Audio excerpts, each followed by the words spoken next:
Olá, pessoal. Boa noite a todos e todas. Eu me chamo Antônio Luiz Martins Júnior, sou professor de Física Geral e essa é a nossa videoaula de encerramento. Nós estamos chegando ao fim da nossa jornada na disciplina de Física Geral. Então, nessa videoaula de encerramento, nós vamos fazer um resumo do conteúdo que foi abordado durante a disciplina.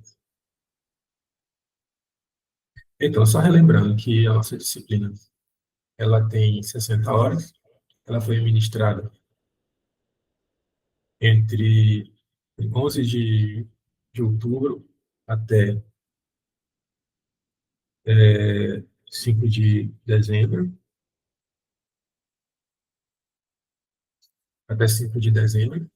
tá? E é uma disciplina do segundo semestre, e foi ministrada na modalidade EAD, que é Educação à Distância. Na unidade 1, nós vimos dinâmica, tá? 2 pontos, leis de Newton e aplicações. Nós iniciamos com a primeira lei de Newton, que é a lei da inércia, que diz que um corpo ele permanece em repouso em movimento retilíneo uniforme, a menos que uma força seja aplicada sobre ele. Então, nós vimos alguns exemplos, né, que é o experimento da moeda, da cartolina, né, o homem montado no cavalo, tá? E a pessoa no ônibus, quando o ônibus dá aquela freada, né, a pessoa tende a se deslocar, porque uma força está sendo exercida nela, ela está saindo daquele estado de repouso. A segunda lei é o princípio da dinâmica. Essa lei me diz que a força resultante, tá? Ou seja, a soma das forças que agem sobre o corpo é igual à sua massa multiplicada pela aceleração que esse corpo vai adquirir. Matematicamente, né, essa lei é expressa da seguinte forma: a força igual a massa vezes a aceleração. Nós vimos também a terceira lei, que é a lei de ação e reação, que me diz que para toda ação tem uma reação de mesma intensidade, mesma direção, porém de sentido oposto. Na unidade 2, nós vimos trabalho e energia. Nós podemos concluir que o trabalho é energia transferida por um objeto, uma partícula, por meio de uma força, e matematicamente o trabalho é definido como sendo a força multiplicada pelo deslocamento vezes o cosseno do ângulo entre o vetor força e o vetor deslocamento. E que o trabalho a gente representa pela letra W, tá? A unidade de trabalho é o joule, a unidade de força é o newton, tá? E deslocamento é o metro, de forma que um joule equivale a 1 newton metro. Nós vimos que o trabalho ele pode ser realizado por uma força constante, tá? Que faz a gente cair nessa primeira situação. E nós vimos também que o trabalho ele pode ser aplicado por uma força variável. E aí, nesse caso, nós fizemos o uso de uma integral, né? Onde o trabalho fica sendo igual à integral de x1 até x2, que seria a posição inicial até final da partícula, de f dx, tá? De dx é um deslocamento infinitesimal. A gente viu também que o trabalho ele se relaciona com a energia cinética, que é a energia associada ao movimento. Então, a energia cinética é definida como sendo o meio da massa multiplicada pela velocidade ao quadrado. A unidade de energia cinética é a mesma unidade de trabalho, que é o joule, tá? E a energia cinética se relaciona com o trabalho através dessa expressão, onde o trabalho é igual à variação da energia cinética. O trabalho ele também pode se relacionar com a energia potencial, tá? Que é definida como sendo a massa vezes a gravidade vezes a altura, onde essa gravidade aqui é a aceleração da gravidade, que vale 9,8 metros por segundo ao quadrado e varia conforme a altitude. E se eu tiver um sistema conservativo, né, o trabalho ele vai ser igual a menos a variação da energia potencial. Tá? A unidade de energia potencial também é joule, e eu posso relacionar agora a variação da energia cinética e com a variação da energia potencial através dessa expressão aqui, tá? Que me dá a energia mecânica, ou seja, a energia total do sistema. Essa energia total vai ser energia cinética mais energia potencial gravitacional. Tá? Por conservação, se essa energia é conservada, se eu tenho um sistema isolado, a energia cinética inicial mais a energia potencial inicial tem que ser igual à energia cinética final mais a energia potencial final. Quando uma grandeza possui sempre o mesmo valor, dizendo que essa grandeza ela é conservada, tá? Então, nós podemos ver aqui, ó, que essa energia mecânica inicial é igual à energia mecânica final, ou seja, a energia está sendo conservada aí nesse sistema. Na unidade 3, nós vimos oscilações em ondas, tá? Nós estudamos o oscilador harmônico simples, que é um sistema amplamente estudado na física, tá? Que é constituído por uma mola e uma massa presa a essa mola. Essa massa ela tende a oscilar, fazer o movimento de vai e vem, e a partir daí nós podemos determinar alguns parâmetros, como a frequência, tá? Que corresponde a uma oscilação dividido pelo tempo necessário para realizar essa oscilação. Esse tempo nós chamamos de período, de modo que a frequência é 1 sobre o período, e o período é o inverso da frequência. Nós também definimos a frequência angular, que equivale a 2πf, 2π vezes a frequência, que também é igual a 2π dividido pelo período de oscilação. Nós estudamos também o movimento circular e as equações do movimento harmônico simples, e nós vimos que nós podemos relacionar as equações do período e da frequência, tá? Com essa nova frequência que nós definimos aqui, como sendo F igual a 1 sobre 2π raiz de K sobre N, onde K é a constante de força restauradora, tá? E o período é 2π raiz quadrada de M sobre K. Tá?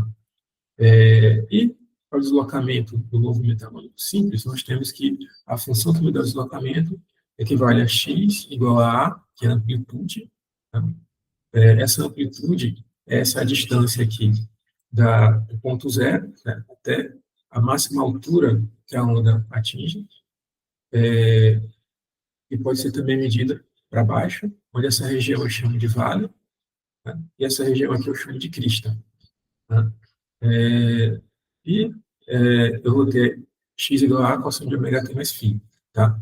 Essa aqui é uma função cosseno, a gente pode ver que o movimento da onda, né, a descrição do movimento da onda é bem similar à descrição do movimento da função cosseno, que é um movimento também oscilatório. Essa onda, ela também pode ter algumas outras características, e entre essas características, aqui,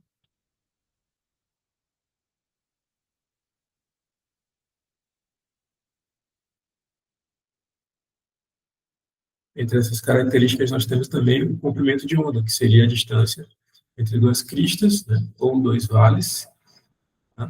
Ou a distância entre dois pontos equivalentes aqui na onda. Nós estudamos também a lei de Hooke, que me dá a força restauradora, a força que uma mola exerce no intuito de voltar à sua posição de equilíbrio, que é aquela posição em que x igual a zero, que é a posição em que ela está relaxada. Como essa força é restauradora, né, ela tem um sinal negativo. Tá? Nós temos também a constante de força da mola. Essa constante de força depende do material de que é feita a mola. Então, dependendo da mola que eu tiver, o valor de K ele vai adquirir valores diferentes. Tá? Então, eu posso ter uma mola mais rígida, com um valor de K muito grande, e posso ter uma mola menos rígida, com um valor de K pequeno. Tá? E nós vemos que, a partir do gráfico da força, em função do deslocamento, nós podemos calcular o trabalho realizado por essa força elástica, que é 1 meio de Kx ao quadrado. Nós temos também a energia no movimento harmônico simples, né? Temos que a energia mecânica ela é igual ao meio da massa vezes a velocidade ao quadrado, que é a energia cinética, mais a energia potencial, que nesse caso é Kx ao quadrado sobre 2. Aí tudo isso tem que ser igual ao meio de K vezes a amplitude ao quadrado. E, né, para um sistema conservativo, isso tem que ser constante. Tá? Nós vimos também ondas periódicas, né, que são ondas que se repetem em intervalos de tempos iguais. Então, essas ondas, elas vão ter esse movimento se repetindo sempre no mesmo intervalo de tempo. E, novamente, aqui eu tenho uma crista, aqui eu tenho um ventre ou um vale, tá? E a distância entre essas duas cristas é o comprimento de onda, que nós representamos por essa letra grega aqui, que é o lambda. Tá? A velocidade da onda ela vai ser dada por lambda vezes f, que é o comprimento de onda multiplicado pela frequência. E a descrição matemática dessas ondas vai ser dada por essa função aqui, por essa expressão, que é y de x e t, ou seja, essa função ela vai ter dependência tanto da posição quanto do tempo, igual a que é a amplitude, multiplicado pelo cosseno de kx menos ômega t, tá? Onde esse k é o número de onda, né? Ele é igual a 2π sobre lambda, tá? E ômega, né, que é a frequência angular, vai ser igual a v vezes k, que é a velocidade linear, multiplicado pelo valor de k, tá? Que é o número de onda. Por fim, nós chegamos na unidade 4, onde nós trabalhamos termodinâmica. Tá? Nós começamos com a lei zero, que não foi a primeira lei descoberta, na verdade. A primeira lei, na ordem, né, é a lei de conservação de energia. Só que essa lei zero aqui, apesar de ter sido descoberta depois das outras, ela era tão elementar que ela não poderia vir depois. Então, os cientistas, os físicos, resolveram denominar essa lei de lei zero da termodinâmica. Tá? Porque ela é mais elementar do que as outras leis. E essa lei, basicamente, ela fala de equilíbrio térmico. Tá? Então, se eu tenho três corpos A, B e C, ela diz que quando C está inicialmente em equilíbrio térmico com A, que significa que eles estão na mesma temperatura, e com B, tá? Então, A e B, apesar de não estarem em contato, eles vão também estar em equilíbrio térmico. A primeira lei da termodinâmica é uma lei que trata de conservação de energia. Tá? Então, ela me diz que a variação da energia interna é igual ao calor fornecido menos o trabalho realizado. Tá? Nos livros de ensino médio, a gente trabalha essa lei da termodinâmica, a primeira lei da termodinâmica dessa forma aqui. Nos livros de ensino superior, nós utilizamos a diferencial, porque nós já temos conhecimento de cálculo diferencial, então nós representamos a primeira lei dessa maneira aqui. A segunda lei, ela me diz o seguinte, que é impossível que uma máquina térmica operando em ciclos, ela transforme totalmente o calor produzido em trabalho. Tá? Então, sempre vai haver uma perda de energia. Né? Então, 100% do calor gerado, ele não vai ser transformado integralmente em trabalho. Nesse caso, se isso acontecesse, teria uma máquina perfeita. Só que isso não existe. Tá? Isso é um sistema idealizado. Tá? Então, é impossível que isso aconteça. Então, isso aqui diz a segunda lei da termodinâmica. Por fim, nós temos a terceira lei da termodinâmica, que trata da entropia. Tá? A terceira lei diz que a entropia, né, de um sistema isolado pode crescer, porém nunca diminuir. Tá? A entropia ela mede o grau de agitação das moléculas de um sistema, dos constituintes de um sistema. Então, se eu tenho um sistema isolado, então a tendência é que esse valor de entropia ele sempre vai crescer, e ele nunca vai diminuir. Certo? Então, por exemplo, se eu tenho um sistema tem gás, né?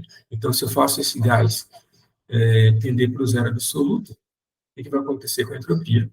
Essas moléculas, as moléculas desse gás, elas vão perder mobilidade, a tendência, tá? Que o grau de agitação delas, ele vai caindo, tá? Até que elas não tenham nenhuma mobilidade, ou que essa mobilidade tenda a zero, e aí a entropia, ela também vai tender a zero. Então, esse foi o conteúdo que nós trabalhamos durante a nossa disciplina. Eu encerro essa aula de encerramento, né, meio redundante, com a seguinte frase de Einstein, que diz que uma pessoa que nunca cometeu um erro, nunca experimentou nada novo. Tá? Como nós sabemos, Einstein foi um grande gênio da física, um grande gênio da ciência, mundialmente famoso pela sua teoria da relatividade, também pela descoberta do efeito fotoelétrico, que foi pelo qual ele ganhou o Prêmio Nobel de Física, e não foi pela teoria da relatividade, foi pelo efeito fotoelétrico, tá? E ele nos dá uma lição de humildade aqui, que até mesmo os gênios erram, então ele mesmo deve ter errado inúmeras vezes até que ele formulasse a sua teoria de maneira correta, né? Que foi premiado por ela, né? Então, que nós possamos buscar sempre mais conhecimento, buscar sempre aprender algo novo e que nós possamos também ser resilientes, porque nós iremos errar várias vezes durante a nossa jornada, mas que nós sempre possamos nos reinventar, nos automotivar para que nós possamos vencer. Eu agradeço a todos pela atenção, foi um prazer ser professor de vocês durante essa disciplina e até a próxima.